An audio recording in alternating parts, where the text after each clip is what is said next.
네, 안녕하십니까. 예.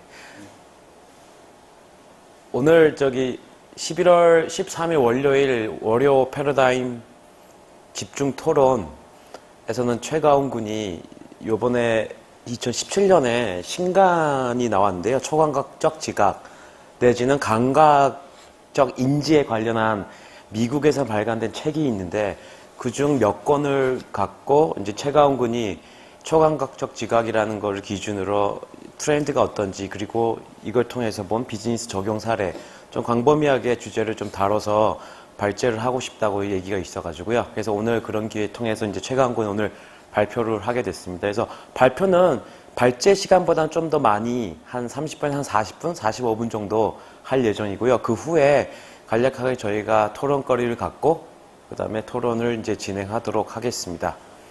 네, 오늘 그럼 발표해 주실 최가훈 군을 모시겠습니다.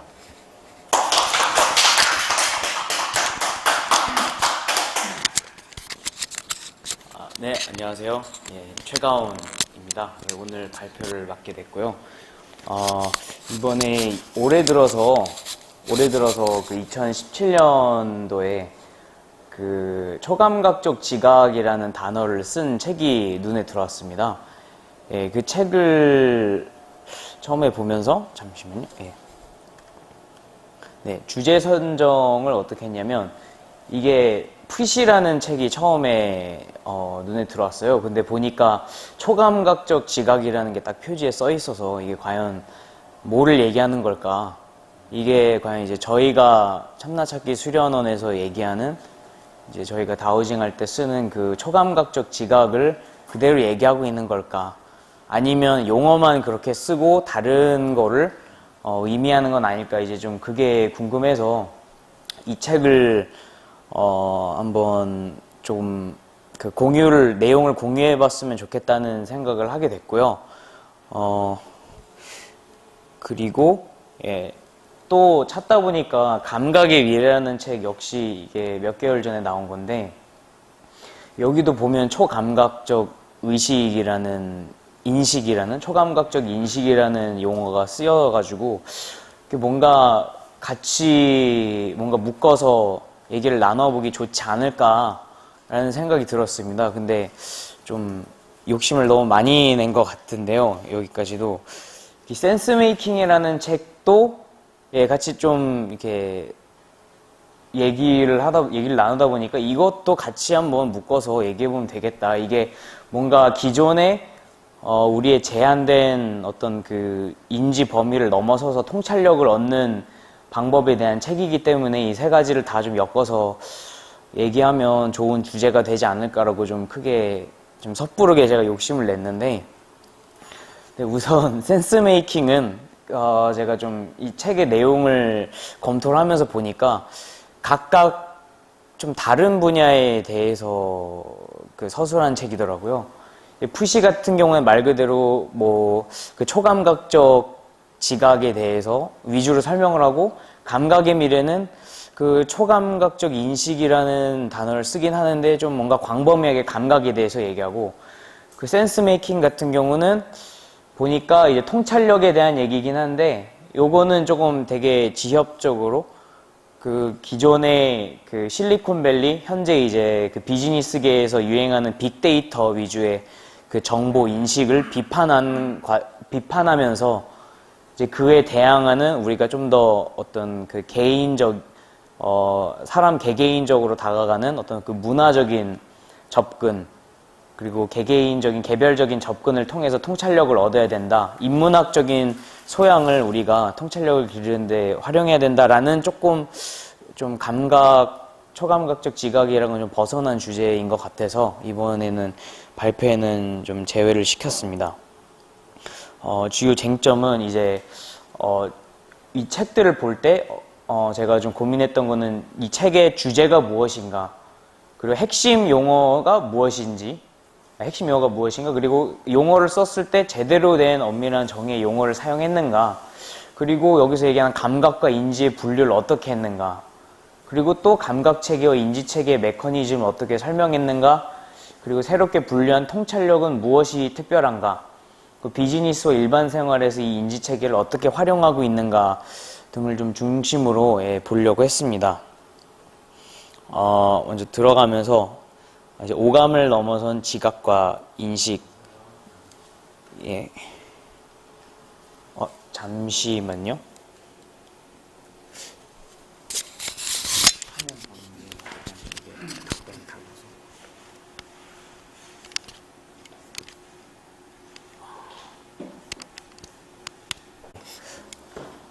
우선 그 오감을 넘어선 지각과 인식은 뭐가 있을까? 여기서 일단 이 두 권이 다 어떤 초감각적 지각이랑 초감각적 인식에 대해서 얘기를 했기 때문에 일단 좀 정의부터 한번 좀 짚고 넘어가면 좋겠다는 생각이 들어서 인터넷에 있는 그 사전적인 정의를 찾아봤습니다.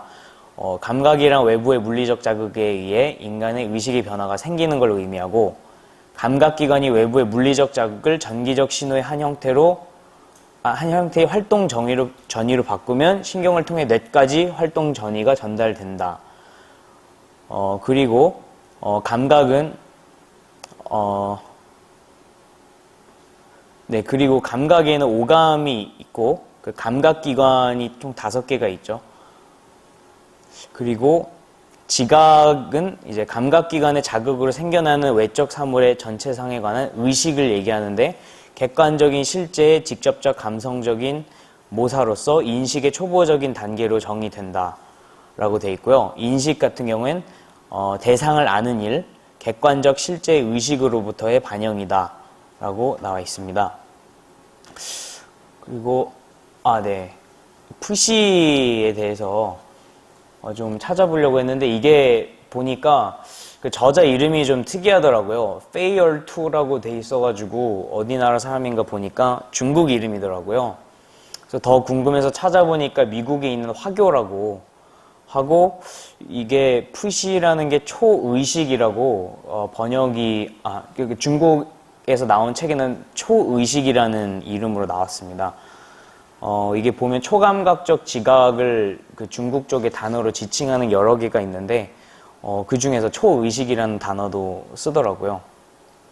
일단 이 책의 개요는 주제, 누구에게나 잠재된 힘인 초감각적 지각, 초의식이 있고, 이 수련을 통해 미래를 예측하고 나아가 바꿀 수 있다는 게 주제였고요. 주요 내용은 의식, 그리고 잠재의식과 무의식을 이제 같이 쓰는데, 이 잠재의식 그리고 초감각적 지각을 이렇게 3가지로 조금 구분해서 분류를 하더라고요. 근데 제가 중국 책을 직접 보진 못했는데, 아무래도 초감각적 지각이라는 단어보다는 이 초의식이라는 단어를 좀 함축적으로 썼을 것 같습니다.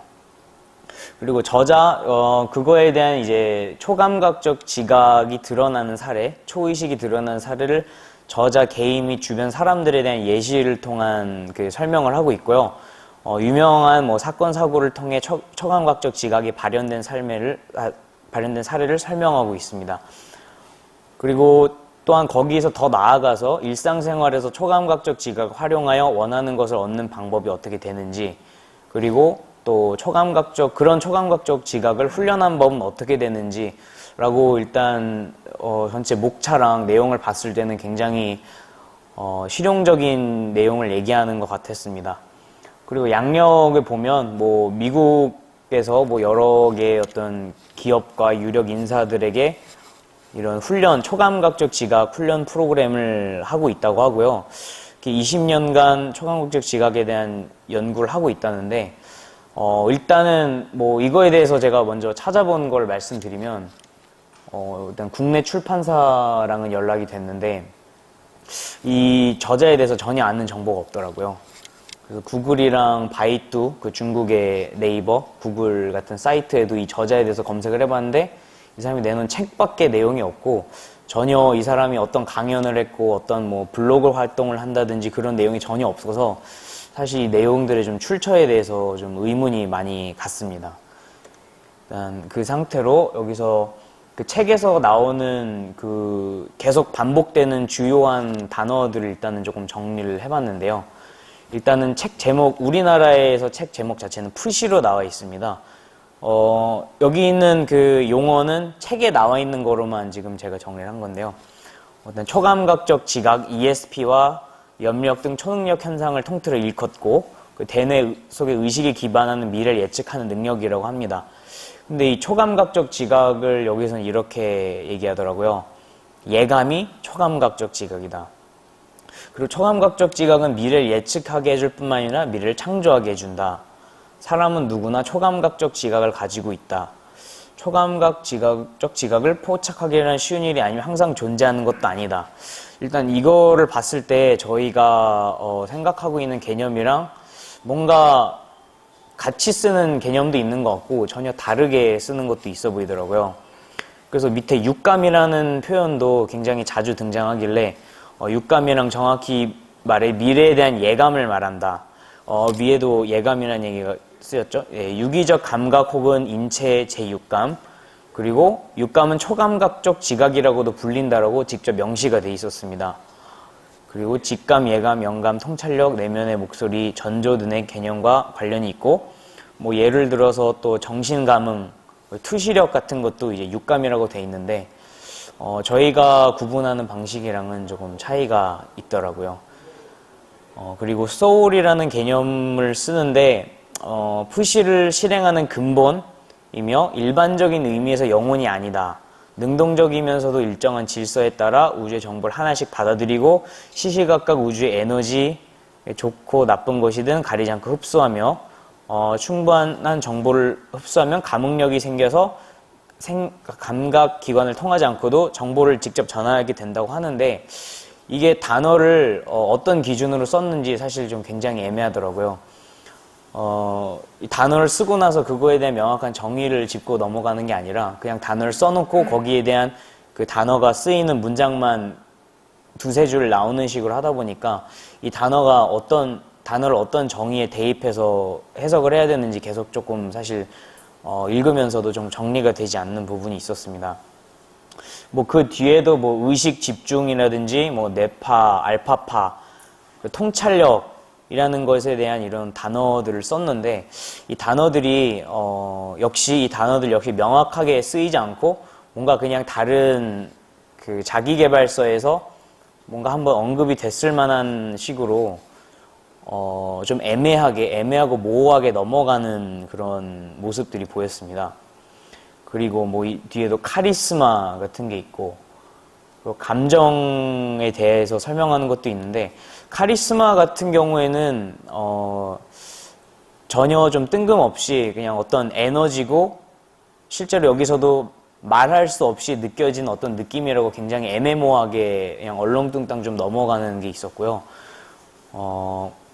그리고 심지어 뭐 연습을 하면 육안으로도 볼 수 있다는 얘기, 뭐 저희의 분류에 따르면 고감각적인 분류에 해당을 하는데, 이거에 대해서도 충분한 설명 없이 그냥 한두 줄만 언급하고 넘어가서 좀 많이 그 책의 구성이 좀 혼란스럽지 않나라는 생각을 들었습니다.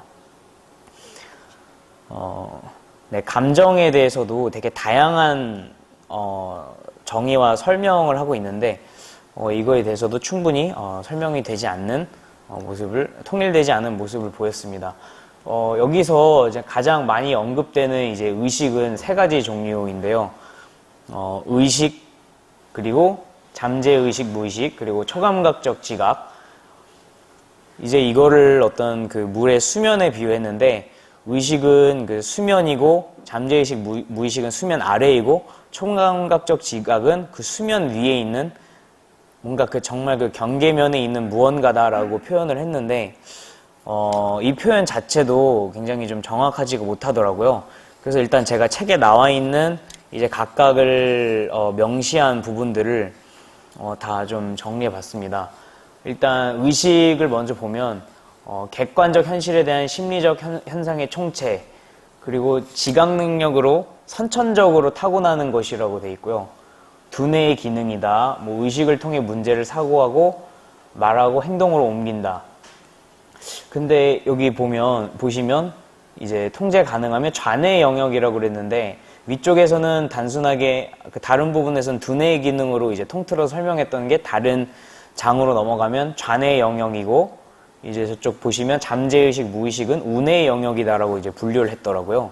근데 이거에 대한 어떤 명확한 의학적인 근거라든지 예시가 충분히 설명되지 않고 단순히 좌뇌는 의식적인 활동이고 우뇌는 무의식적인 활동을 총괄을 한다라고 좀 그렇게 넘어가는 내용이 굉장히 많이 있었습니다. 그래서 우선 다시 그럼 잠재의식 쪽을 보면 뭐 평소에 하는 말과 행동이 대부분 무의식의 영향을 받고 굉장히 많은 정보가 저장되어 있는데 유연하고 민첩하게 사고를 한다. 이거에 대해서도 어떤 구체적인 예시가 없이 그냥 그렇다라는 식으로 좀 넘어가서 좀 정리하기가 좀 그 정의를 되게 정리하기가 좀 어려웠습니다. 그 초감각적 지각을 그러면 어떻게 설명했나 하면 이제 여기 그 오른쪽에 있는 잠재의식이라는 것이 표출돼서 식별 가능해지는 것인데 정신감응, 투시력, 천리안, 예지력 등을 아우르는 종합적인 능력이며 이제 잠재의식에서 나온 거지만 의식을 통해서 식별을 가능하다고 하며 우뇌의 무의식적인 사고 안에 평소에는 감춰져 있다고 합니다. 그리고 이게 어떤 뚜렷한 생각이 있는 게 아니라 굉장히 수많은 생각이 다 존재한다? 어떻게 보면 다른 말로 하면 뭐 여러 가지 어떤 잡념, 생각 덩어리다라는 식으로 표현이 되는데 사실상 이 두 가지를 보시면 그 초감각적 지각이랑 잠재의식이랑 무의식이랑도 좀 뭔가 제대로 구별이 되지 않았다는 저는 그렇게 느낌을 받았습니다.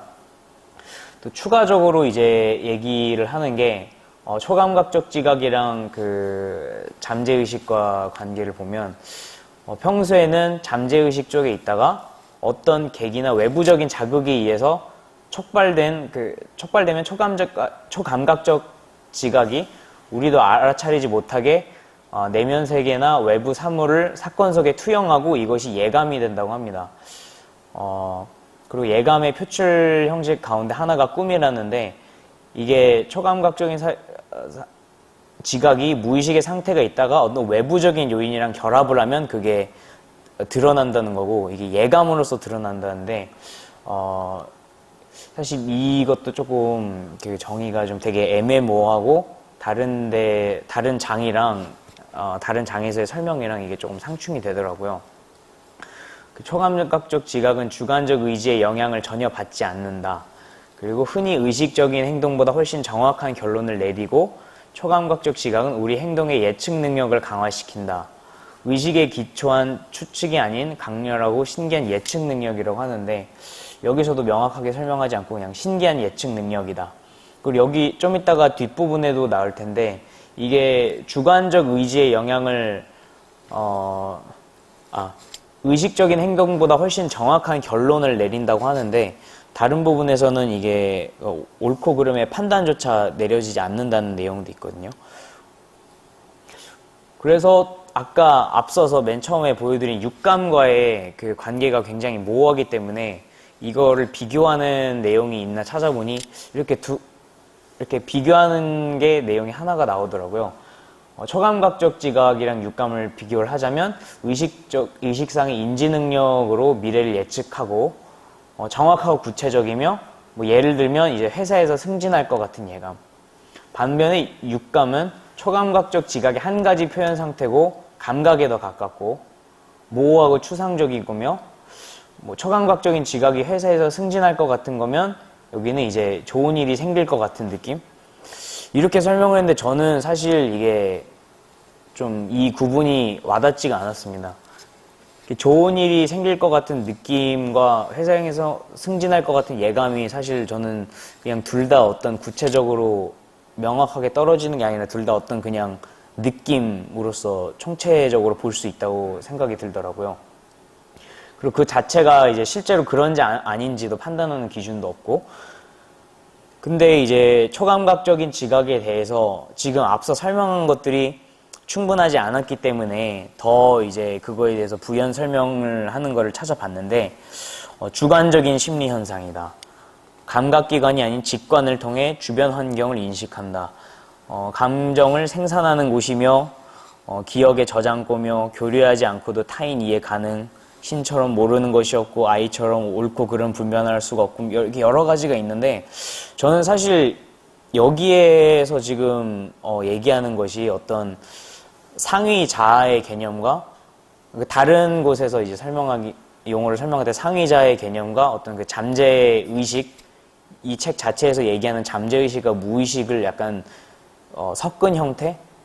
거기다가 그 초감각적 지각의 어떤 그 사전상의 용어를 그냥 어떻게든 좀 끼워 맞춘 그 정의가 아닌가라는 생각이 들었습니다.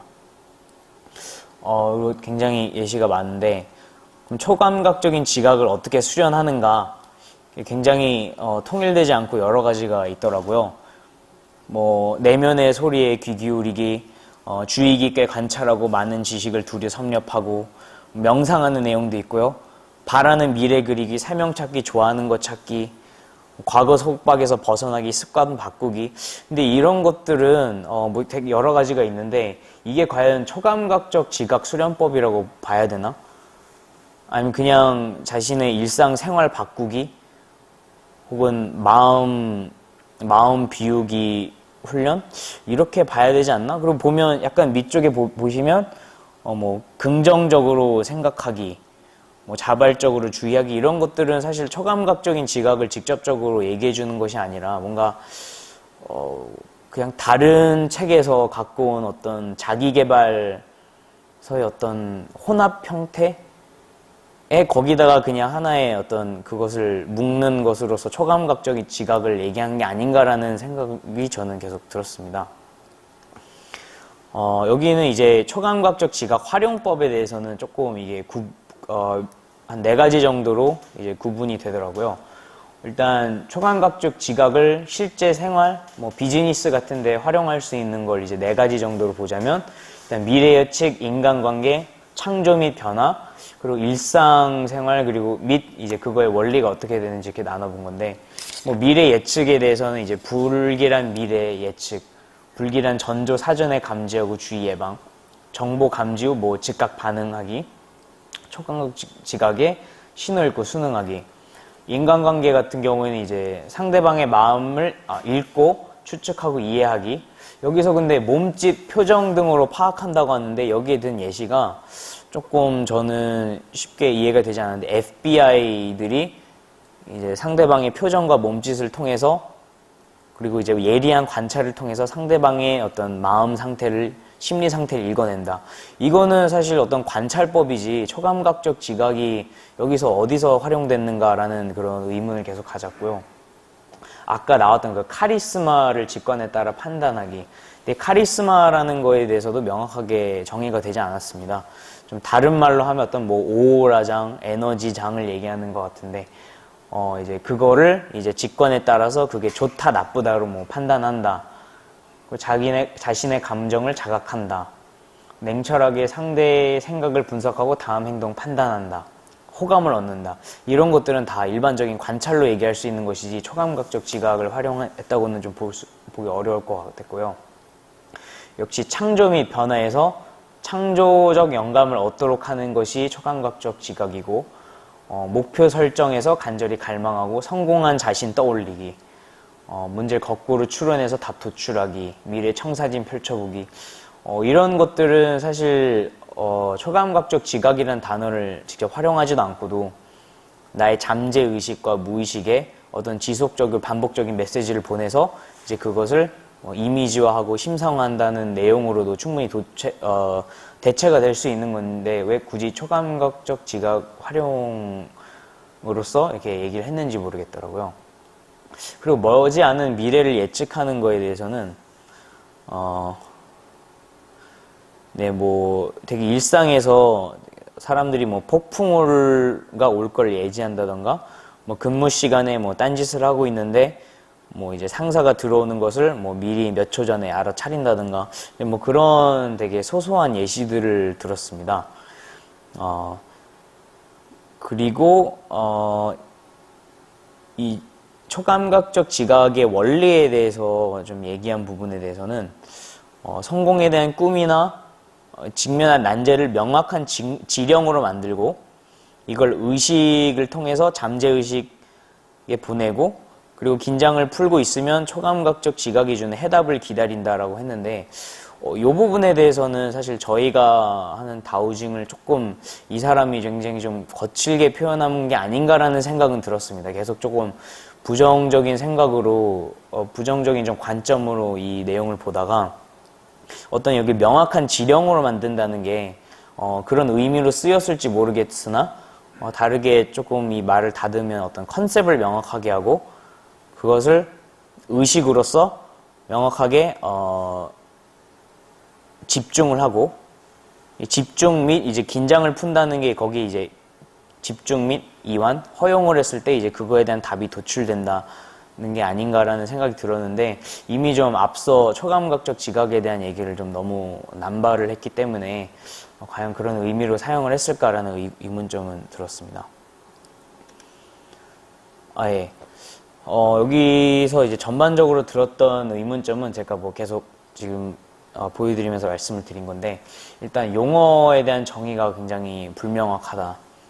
어떤 의식, 무의식, 잠재의식, 그리고 초감각적 지각 이것에 대해 너무 상반되는 내용도 굉장히 앞뒤로 많이 있었고요. 차라리 그 초감각적 지각 대신에 나의 잠재의식이나 초자 그런 내용들을 그런 단어들을 썼으면 훨씬 더 매끄럽게 내용이 이어지지 않았을까라는 생각이 들었고 초감각적 지각의 활용법에 대해서도 상당히 좀 모호하다는 생각이 들었습니다. 앞에서 다시 보면 이제 뭐 불길한 미래 예측 같은 경우에는 이제 뭐 구체적인 예시로 이 사람이 드렸던 건 되게 많은데 뭐 9.11 테러 때 사람들이 미리 불길함을 감지하고 피했다던가 타이타닉호에서 그 승선을 이제 하지 않고 목숨을 건진 사례라든가 뭐 링컨 암살 사례 그리고 뭐 노스 센티넬 섬 원주민들이 뭐 화산 폭발을 피한 것 그리고 뭐 여러 가지 불길한 전조를 사전에 감지하는 거는 뭐 한기라든가 이상한 소리가 들린다 악몽을 꾼다 뭐 그리고 주변에서 뭐 안 좋은 일들이 일어난다 뭐 이런 것들인데 이런 것들은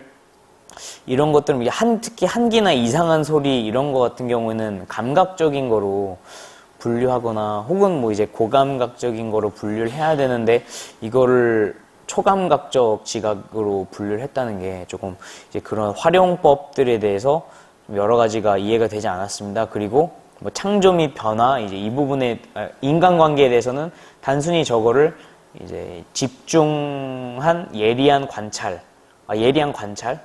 그리고 집중해서 관찰로 대처를 해도 충분히 문제가 없는 것인데 초감각적 지각을 계속 끌어들이는 것과 창조 및 변화에서 저걸 이제 잠재의식은 초자, 상위자 이런 식의 용어를 충분히 써도 됨에도 불구하고 초감각적인 지각이라는 용어를 썼다는 게 이해가 되지 않았습니다.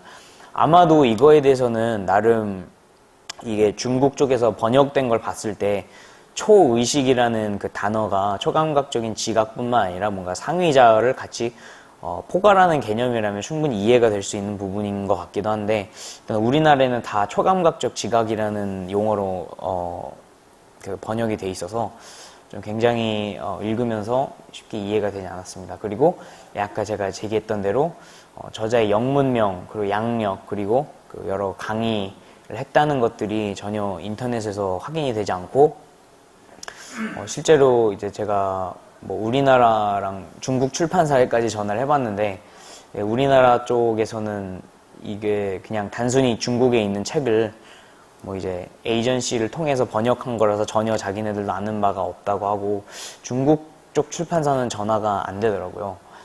그래서 전혀 이게 여기 있는 내용들에 대한 진위 여부는 제가 파악을 하지 못했습니다.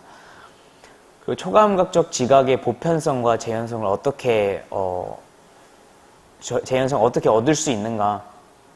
여기서 보면 초감각적 지각이 누구에게나 내재되어 있다고 하는데 이제 그것에 대한 증거나 이제 그것을 어떻게 계속 내가 개발해가지고 동일한 결과값을 얻어낼 수 있는지 뭐 이런 거에 대한 고민은 전혀 보이지 않더라고요.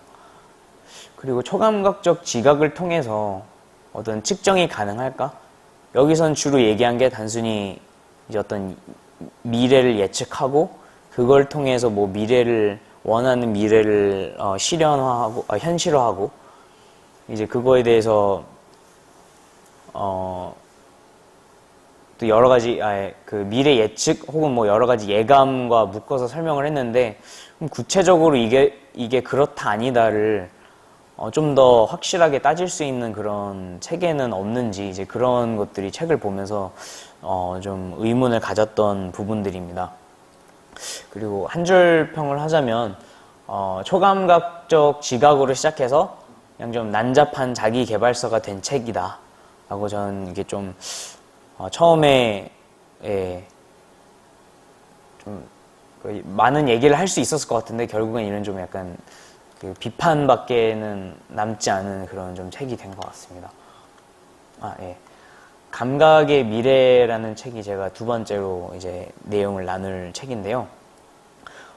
이게 우리나라에는 감각의 미래라는 제목으로 들어왔는데 원제는 We have the technology라고 이제 뭔가 우리가 갖고 있는 어떤 그 기술에 대한 뭔가 그 기술적인 거를 보여주는데 좀 더 초점이 맞춰져 있더라고요. 굉장히 감각과 그 기술이라는 게 굉장히 좀 상반돼 보이는데 그 개요를 살펴보겠습니다. 일단은 주제는 제가 봤을 때 이렇게 축약할 수 있겠더라고요. 세상을 감지하는 능력을 향상시키거나 그 방식을 바꿀 수 있을까? 여기서 주로 일단 우리나라 제목의 감각의 미래처럼 정말 그 감각 자체에 대해서 굉장히 많이 얘기하고 있습니다. 오감이 어떻게 확장될 수 있는지, 그리고 오감은 객관적이지 않고 주관적이다. 이제 사용하는 언어에 따라서도 달라지고, 그 문화권에서도 그 느끼는 감각이 다르고, 그리고 그 노화를 통해서도 그 감각을 느끼는 것들, 수용하는 것들이 달라진다. 그리고 바이오 해킹이라는 재밌는 그 개념이 등장을 하는데요. 바이오 해킹은 간단히 설명드리면 실제 뒤쪽에 제가 다시 설명드릴 텐데 자기 어떤 그 하드 바이오 해킹 같은 경우에는 이제 실제 몸에 칩이나 어떤 기구를 이식을 한다든지 하는 그런 것들이고 소프트 바이오 해킹 같은 경우는 이제 문화나 관습 같은 걸 통해 가지고 실제 어떤 그 감각의 패턴, 생활의 행동 패턴이 바뀌는 걸 얘기하는데 여기서 이제 저희가 그 다음이 사실 저희가 좀 관심을 있어 하는 거죠. 초감각적 인식의 사례. 이게 사실 제가 검색하다 보니까 초감각적 지각, 초감각적 의식, 초감각적 인식 하다가 이제 이게 걸려가지고 이 책을 한번 좀 연구해봤으면 좋겠다고 생각을 한 건데 여기서는 도대체 무슨 기준인지 모르겠는데 이제 처음에 제가 봤을 때 이 시간, 고통, 감정이라는 걸 초감각적 인식이라고 하더라고요. 그래서 저게 어떻게 초감각적 인식이라고 하는 거지? 라는 궁금증을 갖고 이 책을 좀 살펴보기 시작했습니다.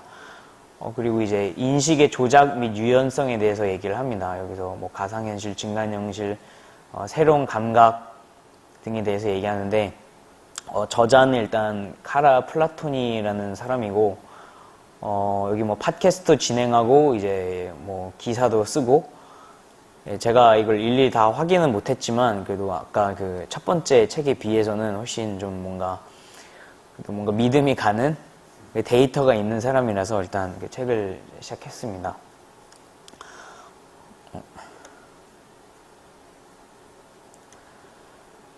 일단 핵심 용어 바로 제가 설명했던 건데 그 소프트 바이오 해킹은 우리가 타인과 주변 환경에 대한 중요 감각 정보에 주목하는 법을 무의식적으로 배우는 거.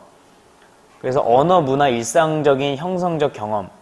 형성적 경험이라 하면 음식, 평범한 사물의 이름, 주변 사람들의 행동 방식과 그것이 나의 행동을 강화하는 방식 등 이제 우리의 삶에 너무나도 이제 밀접하게 관련돼 있어서 우리가 인지하지 못하게 우리가 어떤 환경에 대한 그 감각 정보를 주목하는 방식을 에 영향을 주고 변화를 시키는 것이 소프트 바이오 해킹이고요. 이게 이제 저희가 경험하는 그 감각을 어떻게 그 감각 경험을 분류를 하고 또 이제 이름을 붙이고 또 그거에 대해서 떠올려야 되는지를 사실상 이 소프트 바이오 해킹이 거의 어마어마한 영향력을 준다고 볼 수 있습니다. 그 하드 바이오 해킹은 정말 말 그대로 하드하게 수술을 통해서 뭐 어딘가를 째고 연결하고 해가지고 이제 감각 이식 장치를 몸에 연결하고 삽입하는 건데요. 그게 이제 바이오 해킹의 이제 두 가지고, 여기서는 이제 감각이 그 뇌가 외부로부터 받은 자극을 그 전기 신호로 변환을 해가지고 그것을 수용하고 다시 외부로 전달하고 그걸 판독하고 또 이제 그걸 또 이제 운동으로서 옮겨가는데 이제 그 입력의 과정에서 그 정보를 전기 언어를 뇌에 전달하는 것을 입력이라고 하고 그리고 그다음에 그것을 잠시만요. 네, 그리고 그 정보가 지시하는 바를 해석하는 거를 판독이라고 한다고 합니다. 그리고 감각치환이라는 개념이 되게 재미있게 활용이 됐는데 이게 보니까 어떤 감각이 다른 감각의 자리를 대신 채워주는 거라고 합니다. 이제 이거에 대해서 네, 감각치환이 어떻게 보면 저희가 오감 이외에 다른 감각을 이제 느끼고자 계속 뭔가 시도를 하는 것들이 감각 치환이다라고도 설명이 되는데 뒷부분에 다시 설명을 해드리겠습니다. 네. 여기서 이제 핵심 용어가 계속 이어지는데 과연 초감각적 인식이 뭐냐라고 해서 조금 이제 그 영문 서적 쪽 내용을 좀 검색해 봤는데 이게 저희가 생각하는 엑스트라 센서리가 아니라 메타 센서리라고 하더라고요. 그래서 일단 저 중간을 건너뛰고 이제 밑에 쪽을 보면 이제 여기는 빠졌네요. 메타라는 게 어떤 하이어? 그러니까 하이어 그러니까 더 강한? 더 높은? 그런 뜻의 어근의 뜻을 갖고 있더라고요. 그걸로 설마 쓰였나 해가지고 이제 제가 살펴봤는데 이제 이게 책 자체에 이제 내용이 있더라고요. 인식에는 여러 감각기관에서 정보를 이끌어내는 초감각적, 다시 말해 다중감각적 경험도 포함된다. 그래서 시간을 설명하는 경우인데 이제 시간이라는 어떤 개념 혹은 인식을 알려주는 기관이나 시간 피질, 시간력 같은 것은 없다. 그런 기관이 없다는 거죠. 시간을 기록하는 신경의 기능은 뇌 전체에 분포되어 있을 가능성이 있다. 우리는 시간을 측정하기 위해 여러 감각을 함께 사용한다. 그러니까 어떤 대상을 파악하기 위해서 단일한 감각만 활용되는 게 아니라 여러 감각이 함께 활용될 때 그걸 다중감각적이라고 하더라고요. 그래서 다중감각적이라는 거에 해당하는 메타센소리라는 게 그 용어가 따로 이 책 이외에는 제대로 정의되는 게 없어서 다중감각적이라는 거에서 찾아보니까 이제 멀티센서리라고 해석이 될 수 있겠더라고요. 그래서 그 뜻을 보니까 하나의 이상의 감각을 활용한 인식이다. 이렇게 해석이 될 수 있겠습니다. 네. 그리고 뭐 이제 뭐 밑에도 이제 그 시간에 대해서 얘기가 되는 건데, 내가 이제 어떤 그 시간이라는 그 다중감각 정보를 받아서 그 시간에 대한 그 감각을 편집을 하고, 여러 입력 정보를 동기화시켜서 일관성 있는 정보를 생산한다. 예, 그런 과정을 수행하는 것을 다중감각적인 인식이다. 다중감각적 지각이라고 볼 수 있을 것 같습니다. 네, 그리고 이 책 자체에 좀 인식에 대한 언급이 좀 나온 것들을 추려봤는데, 이게 이 책, 잠깐 이 책에 대해서 구성에 대해서 좀 설명을 드려야 될 것 같은데, 이게 어떤 그 인식, 우리가 세상을 어떻게 인식하냐에 대한 어떤 그 개념적인 접근을 이제 처음부터 잡아가기보다 여기는 이제 여러 가지 오감이라든지 이제 그 다중감각 같은 걸 하나하나 이 사람들이 직접 방문해서 인터뷰했던 거를 위주로 설명을 하고 있습니다. 그래가지고 이제 그 인식에 대한 것을 총체적으로 설명하는 것들이 많진 않았는데, 현실에 대한 단 하나의 보편적인 경험 없고 다 함께 공유하는 세상에 대한 객관적인 묘사도 없다. 오직 인식이 있을 뿐이다. 그리고 당신에게만 진짜처럼 보이는 것이 있을 뿐이고 인식의 대상은 정신이 받은 인상, 감각, 경험을 구체적으로 표현한 것에 불과하다. 인식의 대상은 현실이 아니며 거울에 비친 모습이 현실이 아닌 것처럼 거울에 비친 것은 사물이 투영된 모습이지 사물 자체는 아니다. 그리고 모두 알다시피 투영은 왜곡될 수 있다. 내가 외부 세계와 직접 상호작용할 방법이 없기 때문에 감각은 외부 세계와 두뇌를 매개하고 감각을 통해 전달되는 정보는 언제나 중개 과정을 거치고 그 신경계의 감각 영역이 일종의 입력 경로이며 그 매개가 된다. 혀, 코, 눈, 귀, 피부 같은 감각 조직, 오감의 신경은 말초신경에 속하며 이곳에서 수용체인 감각신경 말단이 화학물질과 주변 에너지를 감지한다. 그 신경이 전달한 신호는 척추와 뇌에서 통합이 되는데 구체적으로는 이제 뇌에서 이 미세한 자극을 맛, 향기, 이미지, 소리, 감촉으로 전달한다. 뇌는 전기자극을 읽을 뿐이고 그 자극의 근원에는 전혀 관심이 없다. 그렇기에 우리가 실제로 현실을 완벽하게 인식하지 못한데도 완벽하게 인식한다고 느끼고 있다. 그리고 사람들은 입력되는 세계를 저마다 조금씩 다르게 여과하고 때로는 다른 사람이 놓친 정보를 선택하기 때문에 현실은 하나가 아니다. 결국 이 사람이 이 책에서 계속 강조를 하는 거는 감각을 통해서 감각기관이 저희가 이제 일반적으로 다 같은 감각기관을 갖고 있다고 해도 이제 그것을 다 받아들이고 해석하는 것은 사람마다 다르기 때문에 감각은 결국엔 주관적일 수밖에 없다. 객관적일 수 없다라는 얘기를 계속 책에 여러 군데 반복적으로 얘기하고 있습니다. 일단 오감에 대한 부분은 제가 좀 건너뛰었고요. 여기서 얘기하는 그 초감각적 인식, 다중감각적 인식이 과연 뭐에 대해서 얘기를 한 건지, 그리고 이제 저희가 생각하는 그 초감각적 지각과 함께 어떻게 비교를 해볼 수 있을지를 조금 고민을 해보면 좋을 것 같습니다. 일단 시간을 얘기했는데 이 시간에 대한 감각이 되게 복잡하다고 합니다. 각각의 감각이 시간을 감지할 때 여러 개의 감각이 동시에 작용을 하는데 각각의 감각은 별개의 양상을 띠고 다른 신경계 경로를 통해 정보를 뇌로 전달하고, 하지만 시간의 인식에는 여러 감각기관에서 정보를 끌어내는 초감각적, 여기서는 이제 좀 더 정확한 영어를 쓰자면 다중감각적 경험이 포함이 된다. 그 시간은 문화 현상으로도 볼 수 있는데 인간이 만든 장치로 측정이 되고 인간의 행동을 바꾸기 때문이다. 그리고 시간을 보면 단순히 이제 신체 내부뿐만 아니라 외부의 자연주기를 통해서 시간에 대한 단서를 얻는데, 다만 아까도 언급됐듯이 시간을 감지하는 감각기관이 따로 별도로 존재할 수는 없습니다.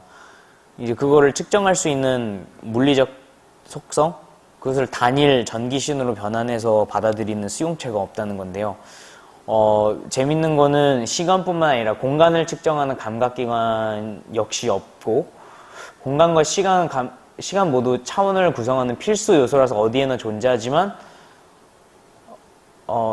따로 존재하는 감각기관이 없으며 여러 감각기관을 동시에 동원해서 인식한다는 것은 시간과 감각이 같습니다. 그리고 시간이라는 것을 좀 살펴보면 그 자체가 어떤 하나의 감각으로서 인지가 된다기보다는 우리 주변 세계가 얼마나 많이 달라졌는지를 알려주는 척도로서 저희가 계속 확인을 하고 측정을 하죠. 근데 이게 인간에게만 적용되는 단일 개념이 아니라 종마다 서로 다르지만 시간 인식이 다 있다고 합니다.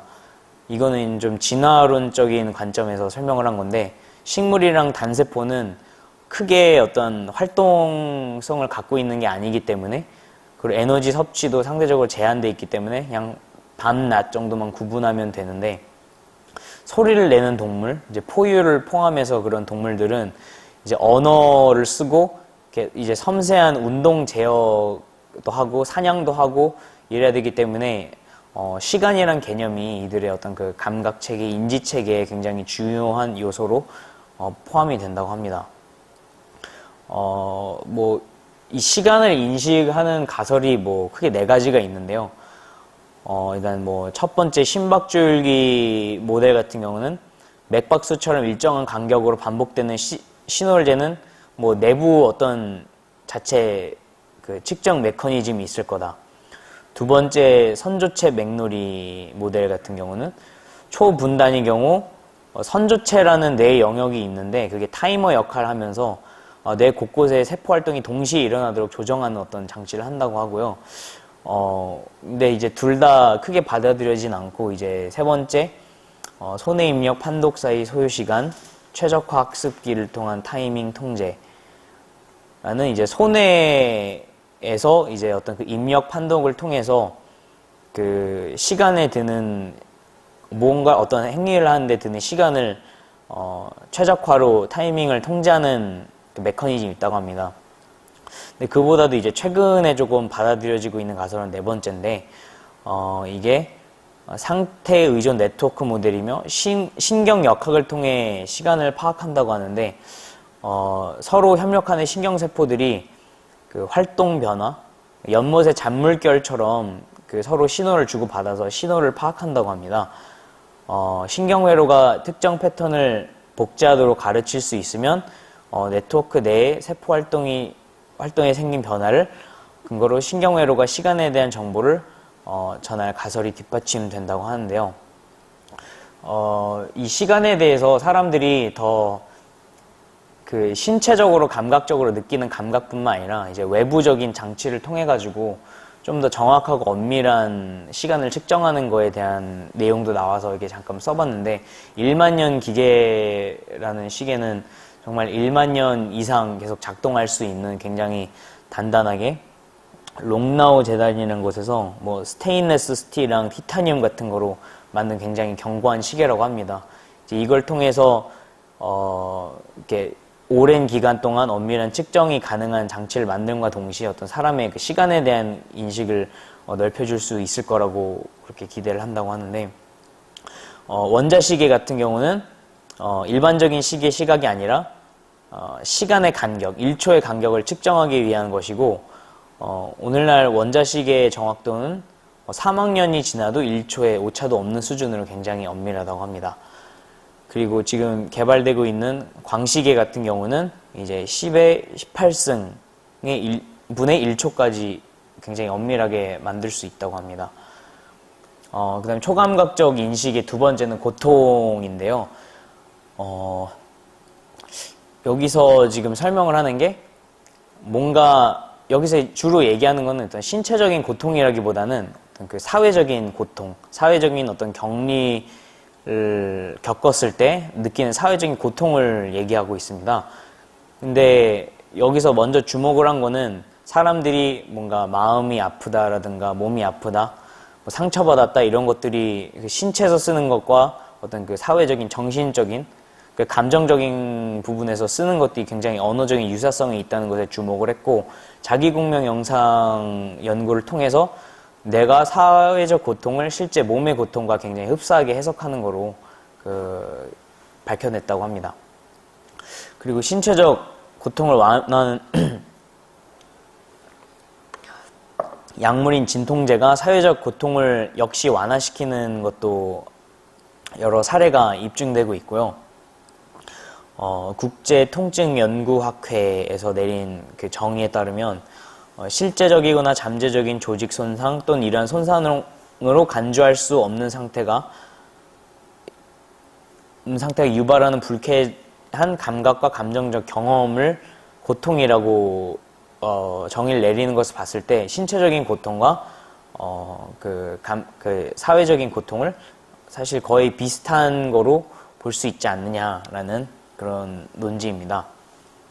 하지만 이제 그 사회적인 고통이 신체적인 고통과 다르게 일반적인 감각과 다른 부분이 있다면 측정에 어려움이 있다는 겁니다. 그 구체적인 자극의 양과 고통이라는 경험이 1대1로 대응되지 않는다는 것과 일반적인 그냥 신체 감각, 그 촉각만 작용하는 것이 아니라 여러 가지 다른 감각도 함께 관여를 하고 있고요.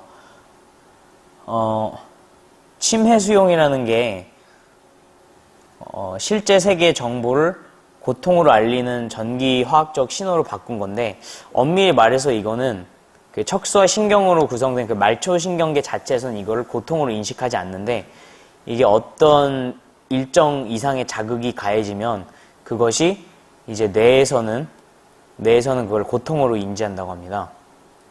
그리고 고통의 요소는 4가지가 있는데, 처음으로 감각적 요소, 감정적 정서적 유의성, 그 객관적인 정보는 이제 몸의 어디에서 통증이 느껴지고 강도가 어느 정도인지, 특징은 무엇인지. 두 번째, 감정적 정서적 유사성은 얼마나 고통이 성가시고 괴로운 건지, 얼마나 고통을 줄이고 싶은지. 여기 추가해서 이제 한 2가지 정도 더 고통의 요소가 있다고 하는데, 고통에서 어떻게 벗어날지, 그리고 고통이 무엇인지에 대한 사고 과정과, 그리고 미래의 고통을 예방하기 위한 행동적 회피 행동 역시 고통의 요소로 볼 수 있다고 합니다. 일단 그 사회적인 거절을 당하는 것과 그 사회적인 고통을 당하는 것과 신체적인 고통을 당하는 것을 다시 조금 비교를 해보자면, 사회적인 고통은 신체적인 고통은 순간이고 다시 이제 그 고통이 한번 지나가고 나면 되살리기 어려운데, 사회적인 고통은 한번 이게 지각이 되면 계속 그것이 반복될 수 있고 언제 끝날지가 굉장히 불확실하고 측정하기 어렵다는 문제가 있습니다. 이제 그거에 대해서 많은 이 책에서 지금 얘기하는 것들은 그것이 실제 지금 측정되지 않는 부분이고, 우리가 그것을 실제하는 감각으로 많은 이제 사회에 통념적으로 인정하지 않기 때문에 그것의 중요성에 대해서 영향력에 대해서 간과를 하고 있는데, 사회적인 그 고통이 어떤 면에서는 신체적인 고통보다 훨씬 더 지속적이고 큰 영향력을 줄 수 있으며, 분명히 존재하는 어떤 그 감각적인 인식이다라고 여기선 이제 책에서는 반복해서 얘기하고 있습니다. 고통은 의식적으로 알아차린 못하는 위험에서 이제 저희를 보호하기 위해서 보호한다고 하는데, 이거에 대한 가설이 크게 2가지로 나뉩니다. 인간이 사회적인 결속을 보호하도록 진화됐다는 관점이 있는데요. 이거 같은 경우에는 계속 사회적인 결속을 이제 인간들끼리 맺기 위해서 어떤 사회적인 거절을 받았을 때 이제 그거에 대한 어떤 감각적인 고통을 통해서 그 고통을 받지 않게끔 사회적인 결속을 다져나가게끔 진화했다는 관점이 있고, 2번째는 수학 문제를 경험을 통한 학습인데, 이거에 대한 예시가 굉장히 재밌게도 수학 문제를 풀 때 많은 학생들이 고통을 받지 않습니까? 고통을 받는 게 그 수학 자체에 대한 고통보다는 그 수학 문제를 풀어야 된다는 생각에서 오는 그 예상되는 이제 그 수학 자체 문제를 풀어야 된다고 예상되는 부분에서 어떤 그걸 해석하는 정신적인 요인이 문제가 된다고 합니다. 그래서 수학 문제 푸는 거는 어떤 사회적인 관계랑 맺는 것은 상관없기 때문에 이것은 진화로서 타고난 게 아니라 이제 경험을 통해서 학습된 거다라는 얘기가 있고요. 이제 그 3번째로 그 초감각적 인식이 감정인 부분인데, 이제 언어, 향기, 음식에 대한 경험처럼 문화 역시 소프트 바이오 해킹 장치로 이제 그 감정으로서 작용을 한다고 합니다. 슬픔이나 그 바이오 해킹 장치로 작용을 하는데, 이제 굉장히 많은 정보들을 저희가 감각적으로 받아들이기 때문에 모든 것에 주의를 기울일 수 없고, 주의를 기울이더라도 균일하게 기울일 수 없는데, 예를 들어서 가령 이제 슬프다는 것을 이제 내가 슬프다는 것을 깨닫게 하는 신호, 또는 이제 친구나 전문가에게 어떤 도움의 손길을 내밀어야 된다는 거 알리는 어떤 그런 알람의 신호는 이제 그 본인 그 행위를 하는 그 사람이 문화가 무엇을 가장 중요하게 여기고 혹은 성가시게 여기냐에 따라서 많이 달라진다고 합니다. 이제 그거에 대한 예시로 슬픔이나 우울에 대해서 뭔가 그거를 덜어낼 때 재밌는 게 그 중국 문화권, 일단 아시아 문화권이 다 이런지는 모르겠는데요. 일단 그 책에는 중국 문화권으로 나왔습니다. 어떤 슬픔이나 우울을 뭔가 다른 사람에게 설명하고 그 감정을 떨쳐낼 때 몸의 감각에 대해서 어디가 어떻게 열이 났다, 어떻게 아팠다, 뭐가 빠지는 것 같다, 부서지는 것 같다는 그 몸의 감각에 더 집중하는 경향을 보였고, 유럽과 미국 문화권은 그 감정적인 사고에 대해서 좀 더 주의를 기울였다고 합니다. 몸의 작용보다는 그 감정적인 사고에 대해서요. 근데 이 감정이라는 것을 얘기할 때는 사실 그 감각을 말하지 않고 표현하는 것이 거의 불가능하다고 보여지는데요. 이거는 이제 그 1949년도에 대뇌 변연계에 관해서 그 연구 발표가 나왔을 때 그 대뇌가 외부 감각과 내부 감각을 같이 처리한다고 합니다. 외부의 어떤 감각과 내부적인 감정을 같이 처리한다고 합니다.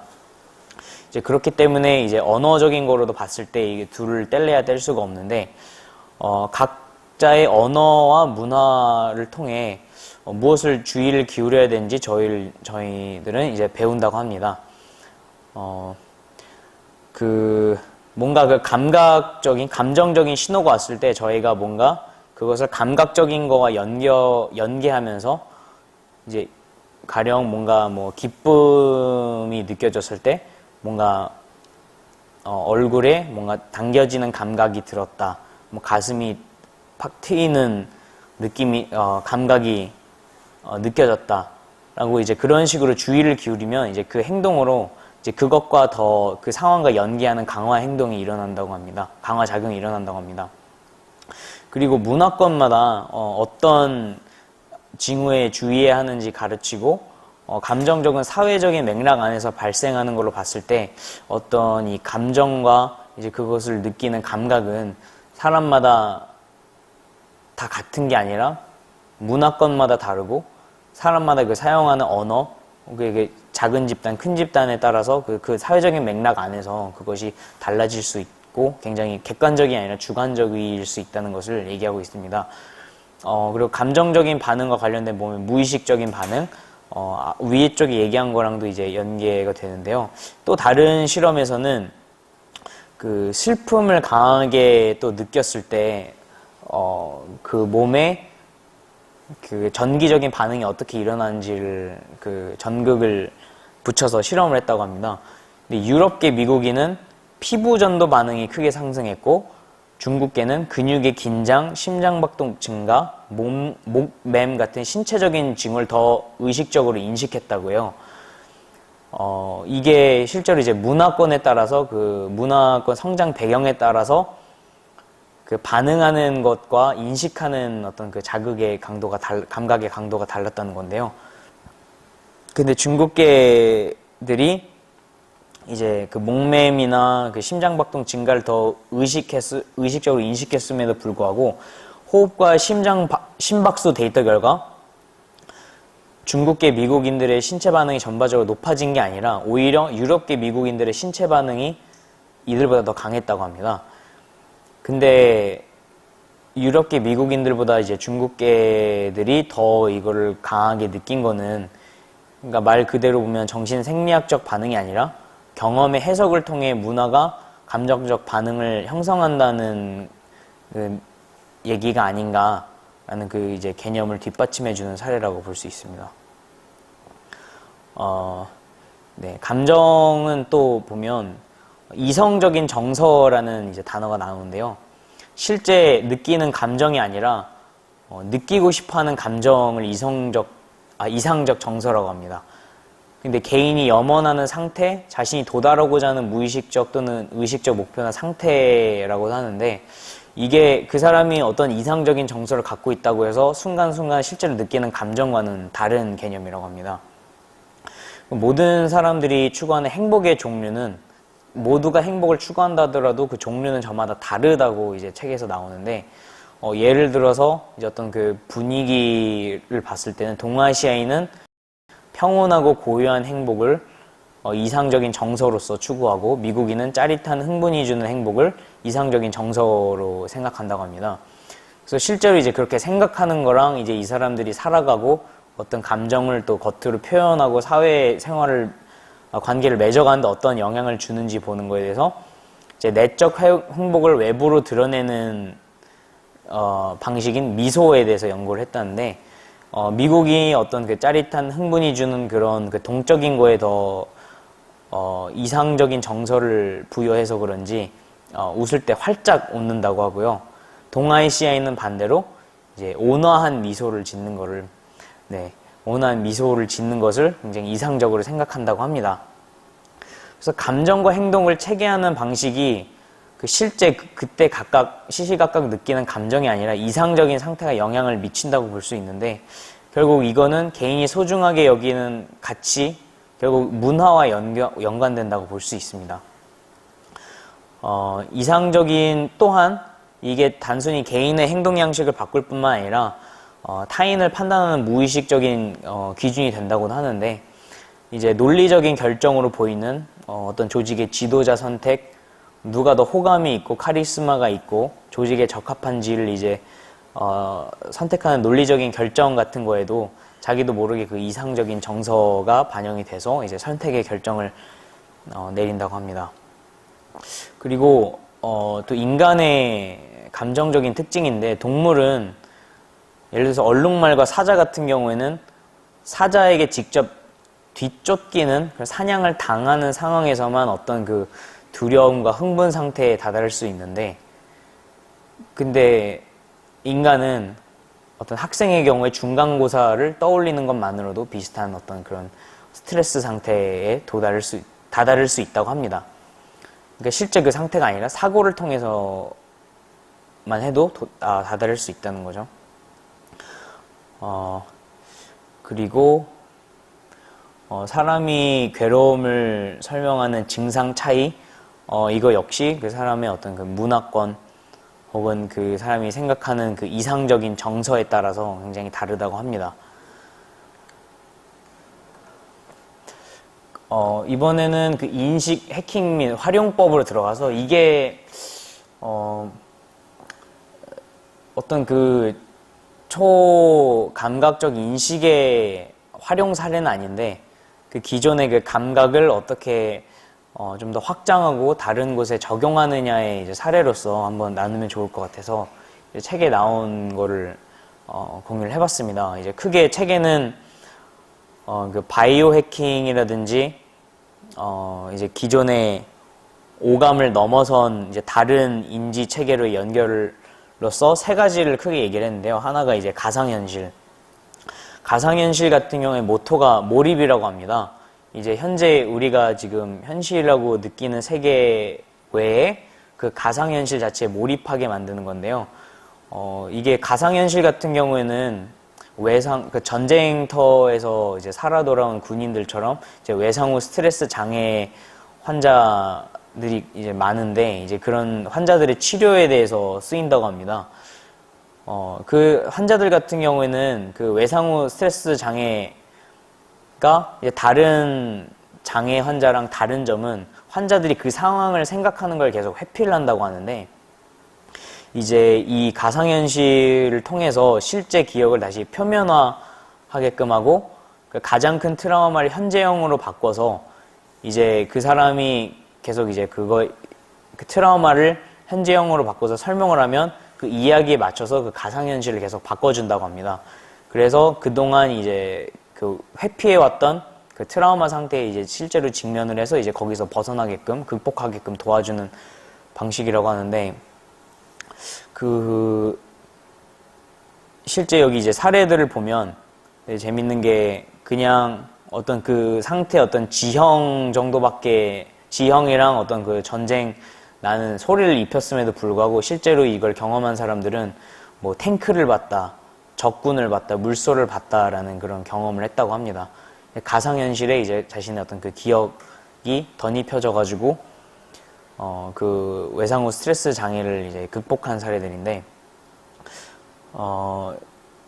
이거는 상태 의존 학습 그 원리를 활용한 거라고 합니다. 특정 감정 상태나 신체적 상태에서 무언가를 학습하면 학습할 당시와 같은 상태에서 내용이 더 잘 떠오른다고 하는데, 스트레스를 유발해서 더 잘 대처하도록 하는 거고요. 그리고 프로테우스 효과라는 게 가상현실에서 되게 재밌게 나타났습니다. 이제 가상현실에서 느껴지는 어떤 감각과 어떤 그 인식이 실제 생활에도 영향을 미친 건데요. 예를 들어서 가상생활에서의 키나 외모가 실제 자신의 키나 외모보다 더 크고 준수했을 경우에, 혹은 더 아름다웠을 경우에 가상현실을 경험하고 나서 훨씬 더 자신감 있게 행동을 보였다거나 뭐 더 높은 점수의 어떤 뭐 데이트 상대와 데이트가 성사됐다던가 그런 사례들이 있다고 합니다. 그리고 운동량 가상현실에서 운동하는 거에 대해서 체중이 빠지는 것을 그 시뮬레이션으로 경험을 하고 나서 실제로 이제 가상현실 시뮬레이션이 끝나고 나서도 이제 그것이 운동에 따라서 체중이 변하는 것을 제대로 그게 대응되는 것을 경험한 사람은 실제 이제 가상현실이 아닌 실제 현실에서도 그 운동을 계속 지속해서 나갔다는 이야기들이 있습니다. 그렇게 이제 자기도 모르게 이런 프로테우스 효과가 사실 얘기를 해주기 전까지는 알아차리기 어려운 미묘한 것들인데 이런 것을 감각의 전이라고 하고요. 이런 감각의 전이를 통해서 타인이나 자연계에 좀 공감할 수 있는 그런 프로그램들이 많이 만들어지고 있다고 합니다.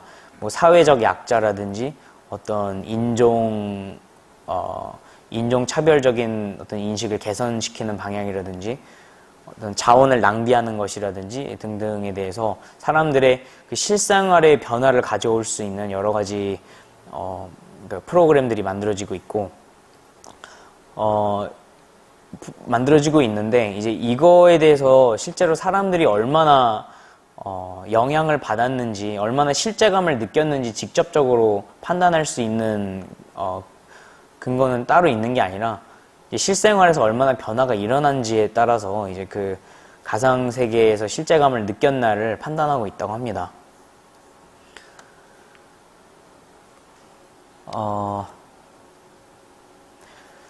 그리고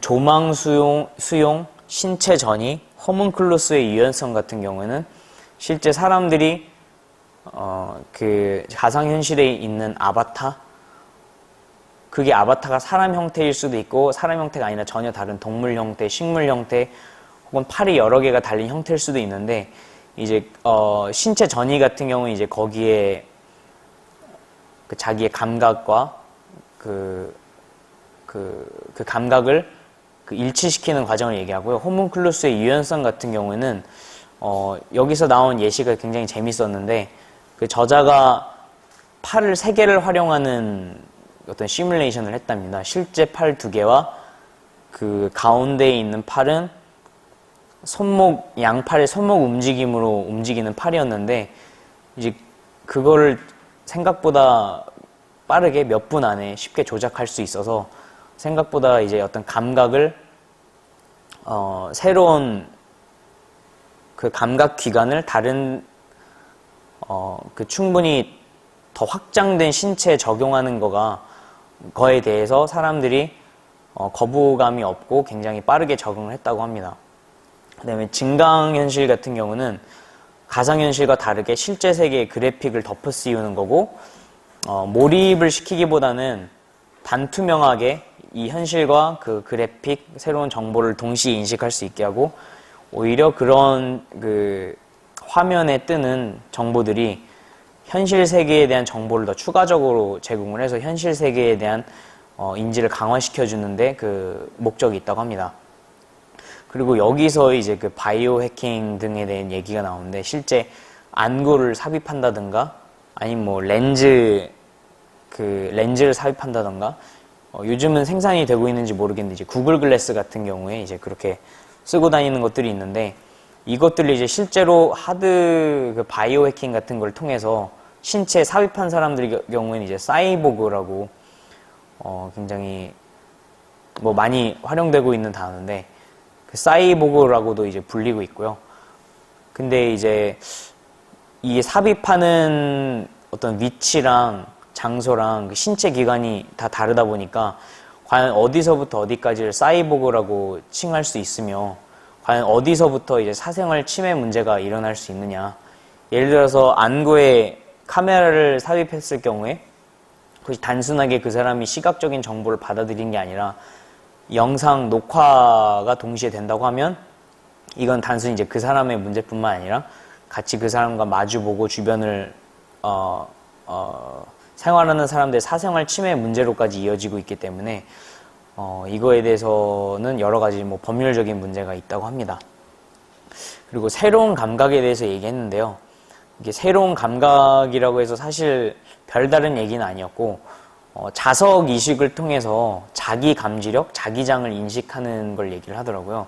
많은 사람들이 이제 몸에, 뭐, 대부분은 이제 손에다가 그 자석을 이식을 하는데, 이걸 통해서 어떤 철로 된 물체나 다른 자기를 띠고 있는 물체들에 대해서 자기네들이 새로운 감각의 지평을 열었다고 하는데,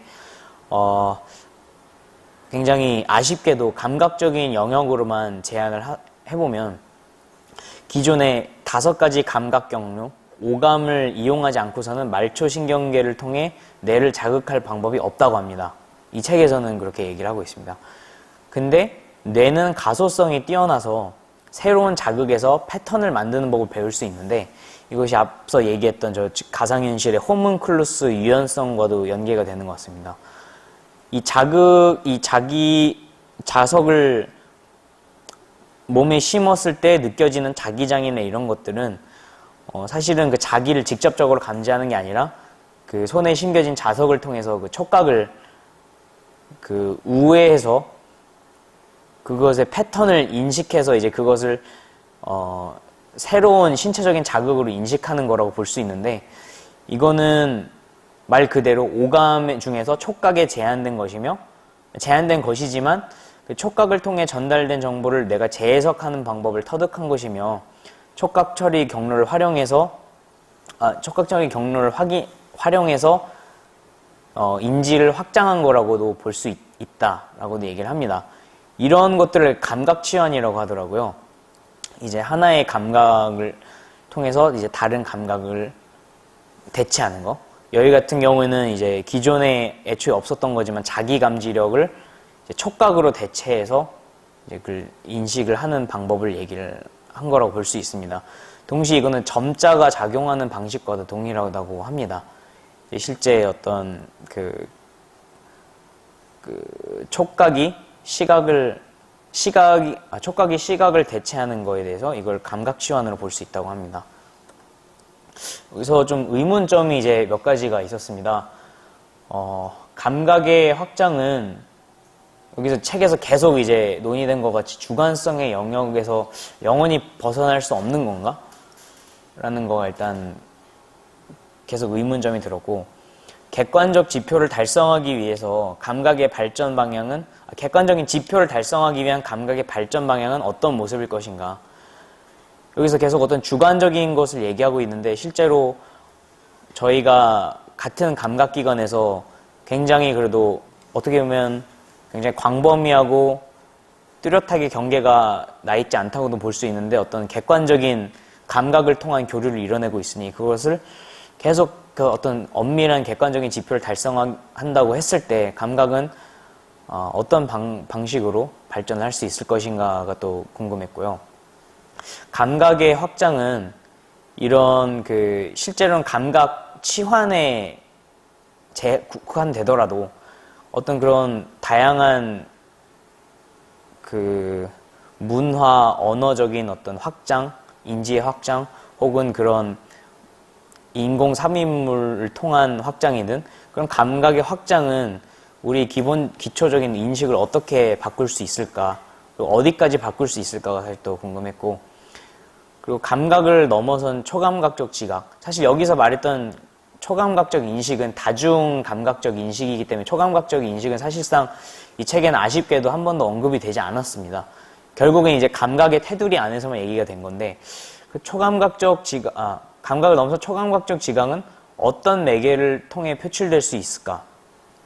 그러니까 저희가 수련을 하는 이 초감각적인 지각이 저희는 일단 다오징을 통해서 이제 그것이 엘로드를 통해서 일어나는 반응을 통해서 이제 그거에 대한 측정이 됐다 안 됐다, 혹은 잘 됐다 안 됐다를 이제 판단을 하는데, 다른 방식의 매개는 없을까? 라는 게 궁금했고요. 그러니까 초감각적 지각은 감각적인 지각과 어떠한 연결점을 가질 수 있을까?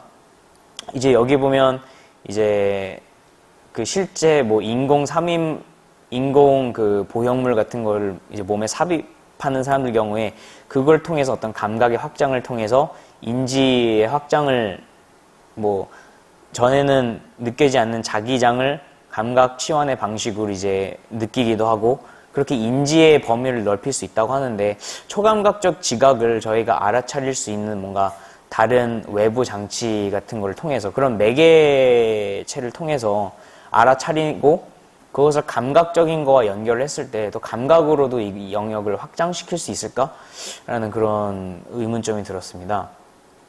그리고 또 그것이 만약에 이루어졌을 때 과연 보편성을 획득할 수 있을까? 초감각적 지각이 누구에게나 존재하고 선엄적이고 선천적인 것임에 비해서 그것과 감각적인 지각이 연계가 됐을 때 과연 그것은 보편성을 획득할 수 있는지 어느 경계에서 획득할 수 있는지가 또 의문이었고 감각의 측정과 그것의 단위와 기준 어떻게 정할 것인가 그 감각 같은 경우에는 뭐 이거는 이제 앞에 보면 그 표준 감각의 이제 그 객관적인 지표를 달성하는 것과 관련이 있을 수 있는데 사람마다 다르다곤 해도 그래도 뭔가 어떤 그것에 대한 어떤 엄밀한 측정을 다 같이 동의하는 수준에서 할 수 있는 방법은 없을까라는 것이 일단은 궁금했고요. 그리고 초감각적 지각을 통해 얻은 답과 감각적 지각을 통해 얻은 답이 다르면 무엇이 더 정확하다고 할 수 있을까? 그리고 이거에 대해서는 이제 어떻게 보면 답이 있다라고도 할 수 있는데 이거는 조금 더 이제 사람들에게 초감각적 지각을 충분히 활용하지 못하는 사람에게까지 좀 질문의 범위를 넓혀봤을 때 어떻게 이걸 답할 수 있을까 궁금하더라고요.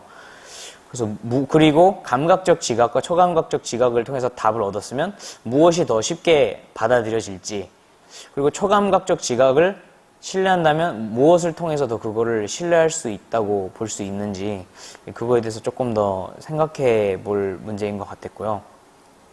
그리고 여기 보면 이제 의식이라는 것들이 어떤 사람의 언어적, 문화적인 특성에 따라서 또 이제 개인적인 특성에 따라서 뭐 신체적인 특성에 따라서 경험에 따라서 다 감각을 받아들이고 느끼고 해석하는 게 다르기 때문에 이제 그런 것들을 어떤 언어적인 부분과 문화적인 부분으로 이제 학습된 것들을 의식을 통해서 통제를 한다면 과연 그 감각적인 영향을 얼마만큼 줄일 수 있을까?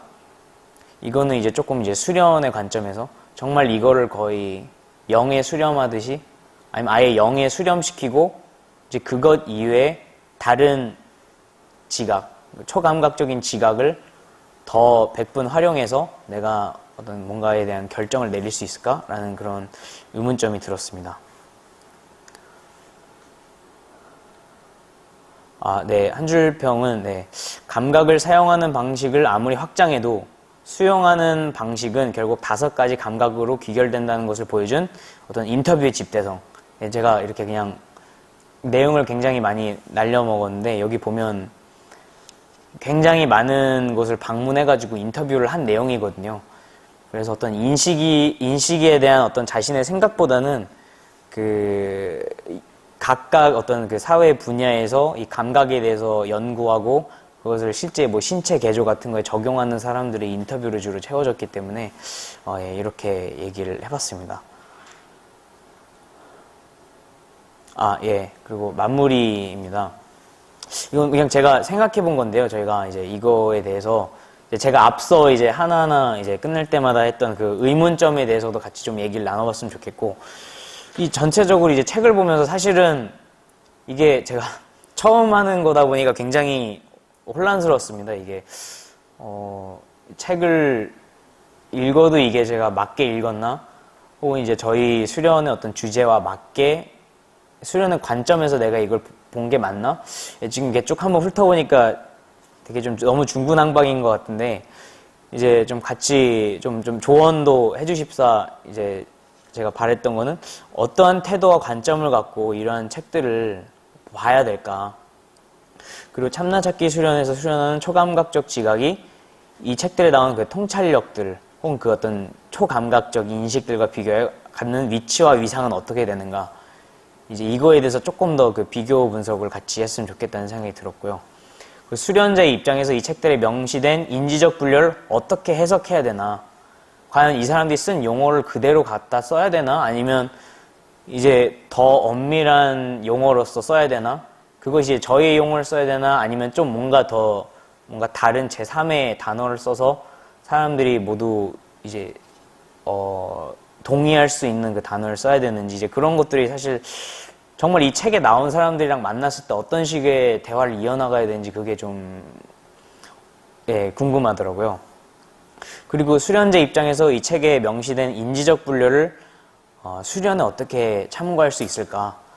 뭐 사실 그 푸시 같은 경우에는 이제 중간중간 내용을 보면 뭔가 초감각적 지각에 대해서 맞게 설명한 것 같기도 하고 아닌 것 같기도 하고, 굉장히 책 자체를 보면 되게 술술 이렇게 읽힙니다. 별로 비판적인 시각을 안 보면. 그 아마존 그 별점 매긴 거 보면 그 5점, 4점 되게 많아요. 1점짜리 준 게 한 2개인가 그런데, 거기에 이제 저랑 이제 비슷하게 저자 영웅명은 왜 없냐, 연구 자료 어딨냐, 이제 이런 식의 그렇게 냉철하게 또 본 사람들이 있는데, 근데 이제 여기 나온 굉장히 그럴듯해 보이는 것들 중에서도 우리가 뭔가 여기서 해안을 얻고 수련에 적용할 수 있는 게 있을까? 있으면 그걸 어떻게 분류해야 될까? 이제 그런 것들이 계속 고민이었고요. 뭐 아까 그 감각의 미래 같은 경우는 그냥 계속 감각이 어떻다 저렇다 이제 이런 내용들이 많았는데, 그 초감각적 인식, 다중 감각 인식 같은 경우는 감각은 아니지만 우리가 뭔가 그 컨셉을 파악하는 데 있어서 감각이랑 이렇게 연관이 되고 있고, 일상생활에서도 굉장히 밀접한 연관을 맺고 있는 것들인데, 이것들을 결국 감각적인 설명으로 나아가서 문화적, 언어적으로 설명을 하긴 했지만, 이제 그게 아니라 조금 더 명료하게 이런 것들에 대해서, 문제점들에 대해서 파악하고 더 해답을 제시해주는 어떤 방식은 없을까, 그런 것들이 좀 생각이 들었습니다. 그리고 이 책들에서 명시된 특별한 인지체계를 비즈니스와 일상생활에서 활용하는 것을 참고하여 참나찾기 수련원에서 수련하는 초감각적인 지각 역시 활용 범위를 넓힌다면 어떻게 적용할 수 있을까. 사실 이 부분에 대해서 제가 조금 고민해서 내용을 추가했으면 좋았을 것 같은데, 아쉽게도 이게 좀 이거에 대해서 제가 생각이 정리가 충분히 되지 않았습니다. 다만 이제 푸시 같은 경우에는 실제로 이제 엄밀히 말해서 초감각적 지각은 아니지만 그런 이제 인지체계 훈련, 뭐 의지력 훈련 같은 경우는 이제 뭐 비즈니스에 어떻게 적용한다는, 그래도 그 나름대로의 어떤 그 예시나 그 활용 방안 같은 것들이 있는데, 저희의 그 초감각적인 지각을 조금 더 뭔가 대중에게 얘기할 때 조금 더 알아듣기 쉽게, 그리고 정말 뭔가 그 사람들의 삶에서 바로 이게 좀 적용시킬 수 있겠다라는 그 생각이 들게끔, 혹은 뭐 저 자신도 조금 더 어떻게 내가 일상생활에서 이걸 더 적극적으로 활용할 수 있지 하면, 어떻게 하면 그 인식의 전환을 갖고 올 수 있을지, 그거에 대해서 좀 같이 좀 얘기를 나눴으면 좋겠다고 그렇게 좀 생각을 해봤습니다. 네, 좀 주저주저리 좀 정리가 되지 않았는데, 이렇게 마치겠습니다. 감사합니다. 수고하셨습니다. 수고하셨습니다. 지금 시간이 제가 볼 때는 예상 우리가 발제하고 토론하려고 했던 시간보다 좀 많이 좀 이렇게 해주셔가지고, 제가 볼 때는 아예 차라리 조금 질의응답을 시간을 가지면서 그러니까 이 토론보다는 이제 질의응답 시간을 가지면서 이제 갈무리하면 좋을 것 같아가지고요. 뭐 휴식 뭐 5분 정도 그냥 해도 되겠죠. 그러면 아까 최가훈 군이 여기 발제 관련해가지고 맨 마지막 장이랑 그 전장의 부분에 있어서 인지 관련해가지고 여러 책에 대한 부분을 질문을 좀 많이 달았는데, 그거 관련해가지고 오늘 발표 오시면서 좀 궁금했던 거나, 워낙 책 베이스로 오늘 얘기를 했기 때문에 뭐 다양한 책들이 말하는 어떤 그 주장들에 대해서 우리가 뭐 하나하나 데이터 갖고 뭐 이것이 틀렸다 맞다 이런 것보다 오늘 최가원 군이 얘기하고자 했던 전체적인 컨셉 있잖아요.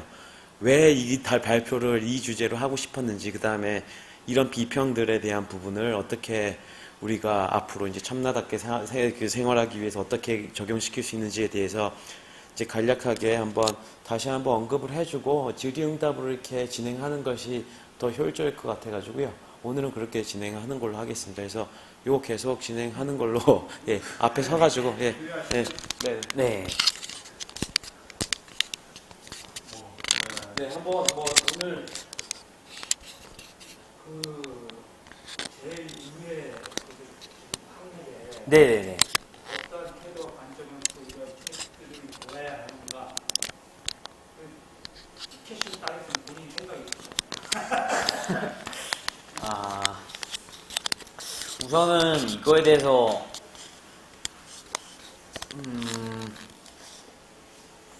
딱 한 가지로 얘기하자면 일단은 네, 그건 것 같아요. 일단은 여기서는 이제 그 초감각적 지각 위주로 얘기를 했는데 과연 여기서 얘기하는 것들이 얼마나 참을 보고 있는가? 예, 얼마나 뭐 여기에 있는 책들에까지 그런 좀 수준을 요구하는 게 약간 좀 무리일 수도 있겠다는 생각을 들긴 하는데 그래도 어떤 초감각적 지각, 초감각적인 어떤 인식이라는 용어를 일단 쓴 거에 대해서 조금 그래도 비판적으로 접근하고 배울 점이 있을까 접근을 한 건데 과연 이들이 일단 초감각적 지각을 얘기했을 때 어떤 그거에 대한 정의랑 한계를 어떻게 설정해 놓고 있는가 일단 그 생각을 갖고 일단 저는 좀 보려고 했고요.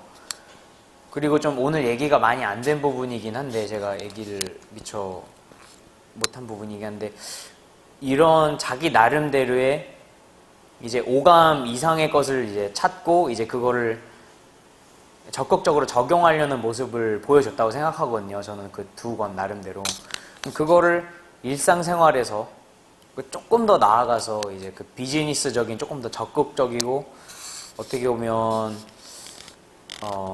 좀 다른 사람들과 조금 더 넓게 광범위하게 관계를 맺는 방식에서 이거를 어떻게 적용할 수 있는지 그 적용하는 방식은 과연 이들이 얘기하는 그 오감 이상의 그 어떤 그 인지 체계를 충분히 활용하고 그걸 주제로 당연히 했겠지만 그 주제로 하고 그걸 충분히 활용하고 그것을 그 비즈니스 하는데도 본인들이 그것을 활용하고 있는지 혹은 막 그렇다고 했을 때 이제 저희가 역시 초감각적 지각 컨셉을 갖고 이거를 일상생활 혹은 비즈니스화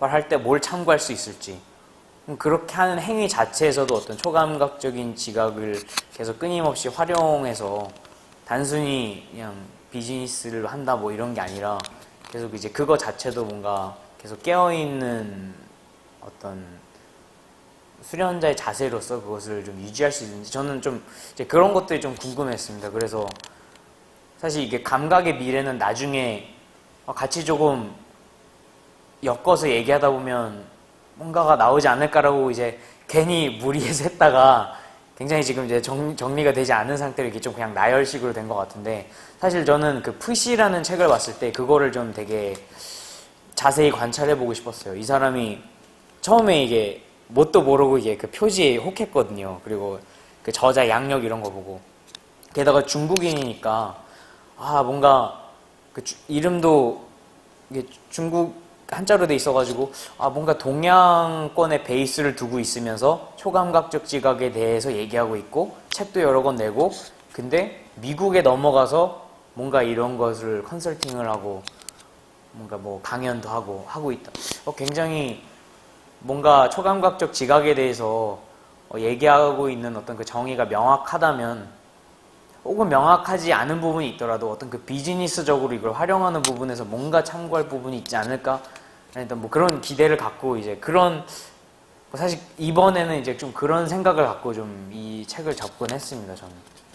개별적으로 보기에는 그 주책 다 우리가 원하는 초강각적인 부분에 대한 설명이나 네. 정확한 이해가 저자가 갖고 있지 않은 것 같고요. 네, 맞습니다. 가온 씨가 원하면서 봤던 내용들이 이 책에서는 없었던 것 같고 그러다 보니까 뭐 다음에 한번 더 이런 책을 보고 발표를 한번 더 해야 되는 것 같고 그 다음에 첫 번째 책은 이 저자가 교육을 전하면서 자기를 약간 주가를 올리기 위해서 초강력적인 개념은 집어넣는데 그 책은 보통 짜집기를 하다 보면은 자기도 이해를 못하면서 짜집기를 하게 돼요. 네. 저도 학교에서 가르치다 보면 교재 보면은 지도 모르면서 막 섞어놓은 거야.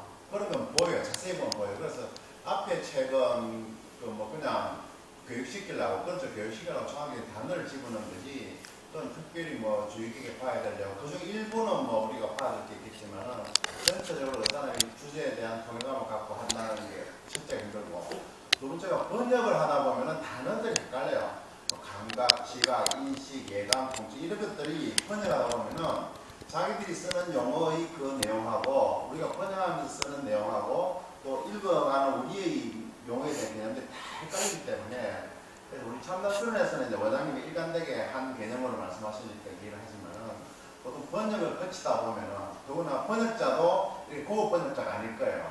이런 책을 번역하는 사람들은 그 사람도 그렇고 책을 만든 사람도 지도 짜집게 한다고 지도 모르고 번역도 뭐 하고 그러다 보니까 이 첫 번째 책은 그렇게 된 것 같고 두 번째 책은 나름대로 뭐 감각이 어떻게 다양하게 쓰이고 있는가 또 네. 메타가 어떻게 움직이는가 하는 거는 굉장히 나름대로 재미가 있었던 것 같아요. 그런데 둘 다가 초강적인 그런 부분이었기 때문에 그런 책을 찾아서 다시 한번 뭐 우리가 그쪽을 더 듣고 싶은데 그죠? 그쪽을 좀 더 준비할 수 있으면 좋겠고 그럼 다른 질문들은 뭐 이 책에서 그렇게 초강력을 이야기 안 했기 때문에 아니기 때문에 토론하기에는 좀 애매하고 특히 또 원장님이 안 계시니까 그렇고 마지막에 이제 뭐 수련하는 거를 어떻게 활용할 거냐는 건데 제가 알기로는 우리 임세진 원장님이 이 초강각 활용하는 거는 진짜 다양하게 활발하게 활용한다고 여기 네. 처음 올 때부터 들었기 때문에 그건 뭐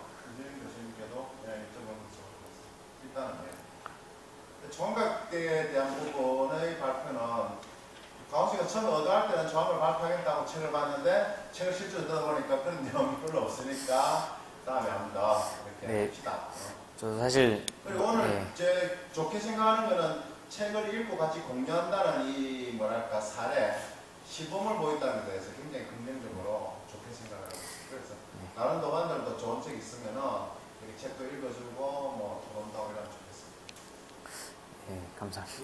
네, 개인적으로 너무 그냥 아쉬운 거는 일단 첫 번째 책이 제가 생각한 대로 이게 딱 나오지 않아서 사실 보면서도 너무 이게 괴롭더라고요. 저도 몰라. 내가 보기엔 저도 몰라. 이거를 예, 정리가 안 첫 되고. 번째 예. 책에 네. 원저가 초의식 한문으로 초의식인가요? 네네네.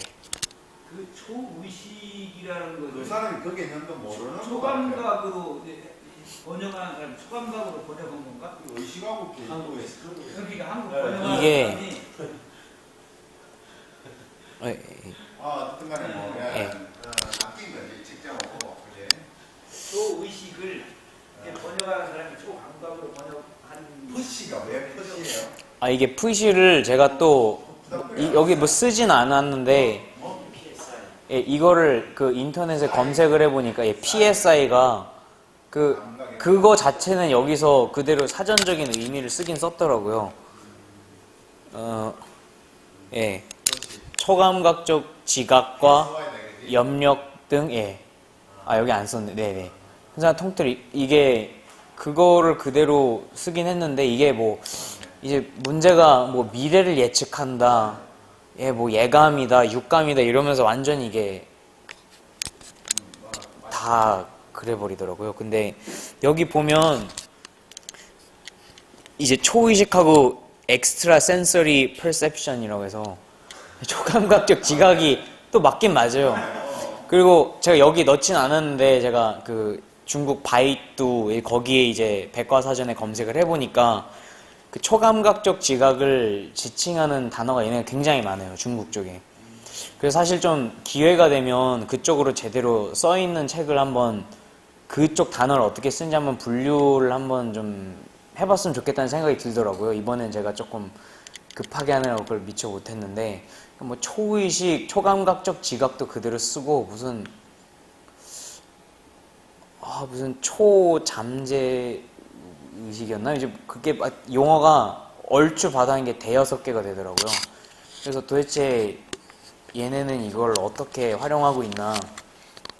그리고 뭐 이거는 뭐 지금 나눌 사례가 아닐 수도 있는데 ESP라고 하면서 여기 설명이 생각보다 많이 안 달려 있고 링크가 한두 개 달려 있는데 미국의 어떤 ESP 훈련 명상센터 같은 걸 연결이 돼 있더라고요. 그래서 얘네도 되게 소스가 없구나.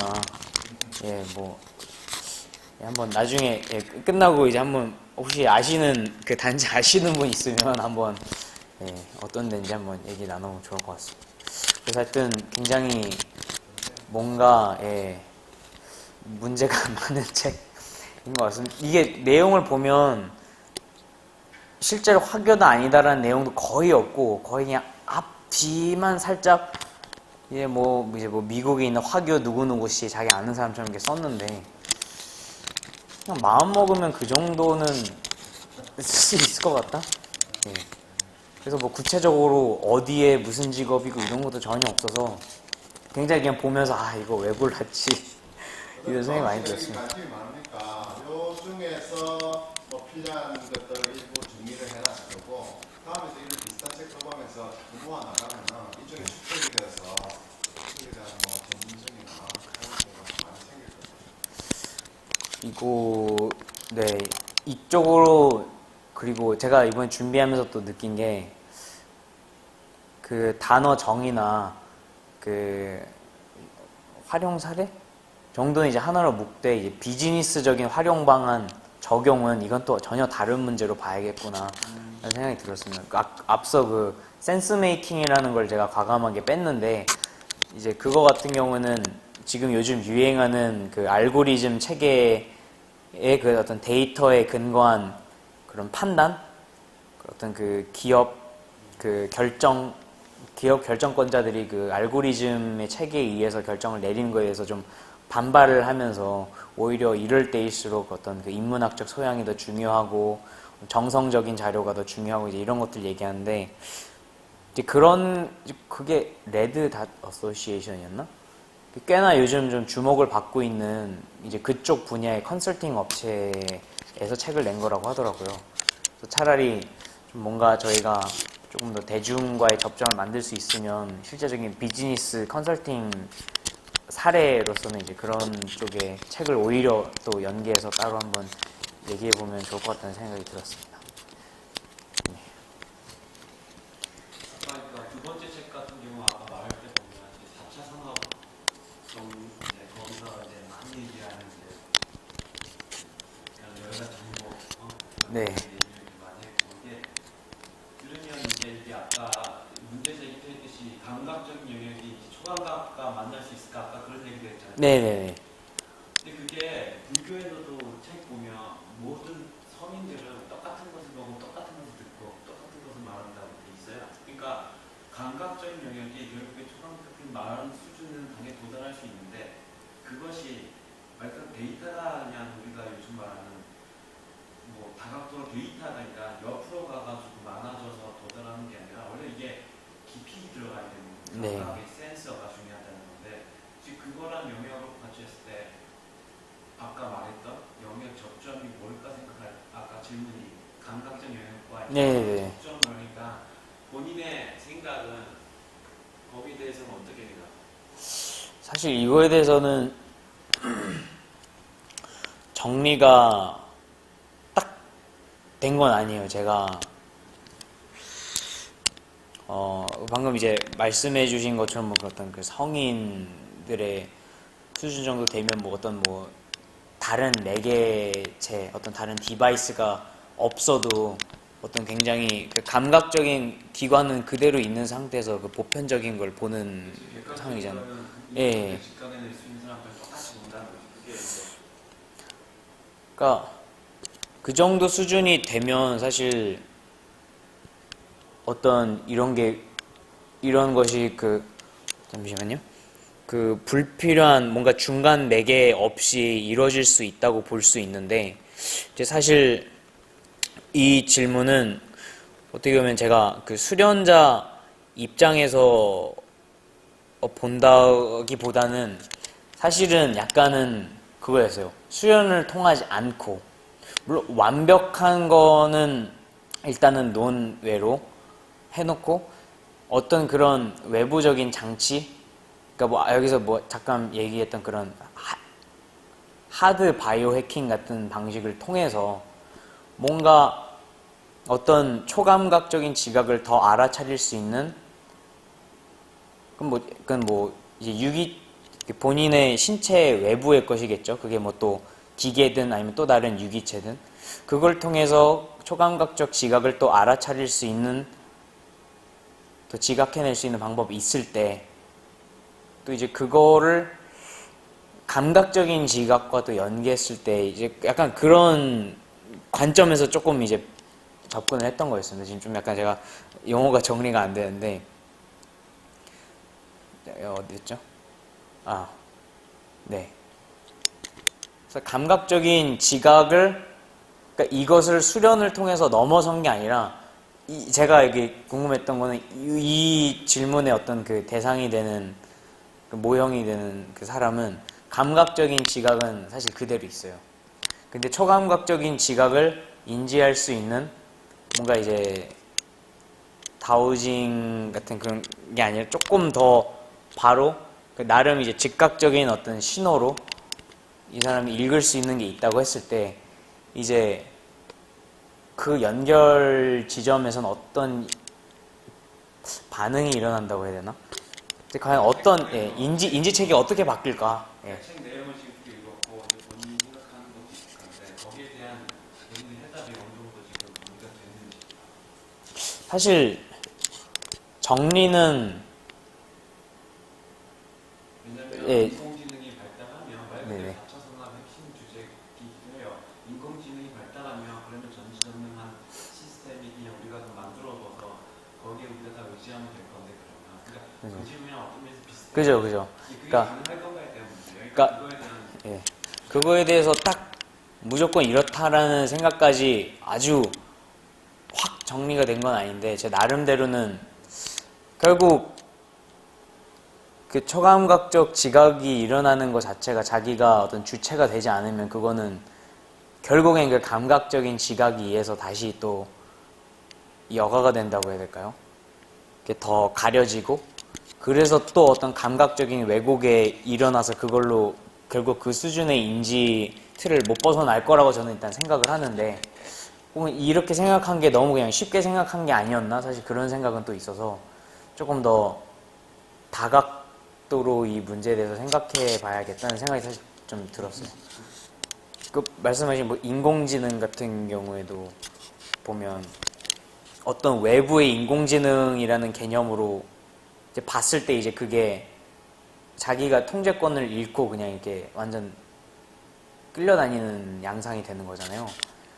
근데 그게 아니라 뭔가 상호작용으로서 이게 그게 완전히 통제하는 것도 아니고, 또 내가 완전히 그걸 통제하는 것도 아니고, 어느 정도 자율성이 있을 수도 있고 없을 수도 있고, 이거는 제가 좀 더 고민을 해봐야 될 것 같습니다. 이게 좀 정리가 안 돼가지고.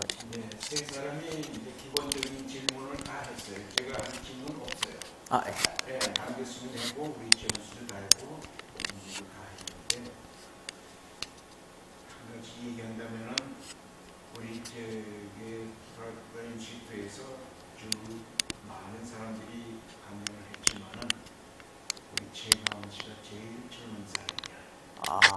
제 보기에는 앞으로 또 이런 젊은 사람들이 많은 강연을 좀 해주는 데 시대가 와야 된다고 보는 거고, 그래서 우리 남 교수님께서 어떻게 해줬겠다는 얘기를 다 했어요. 똑같은 거니까 좌우간 수고를 많이 했습니다. 아닙니다. 네, 그리고 앞으로 또좀더 공부하셔갖고 네. 주제에 대해서 발표가 안 됐어요. 기대하겠습니다. 감사합니다. 박수 지금서는 받는 진행이 낫겠죠? 예, 수고 많으시죠. 한 번도 돈 없으시면 그러면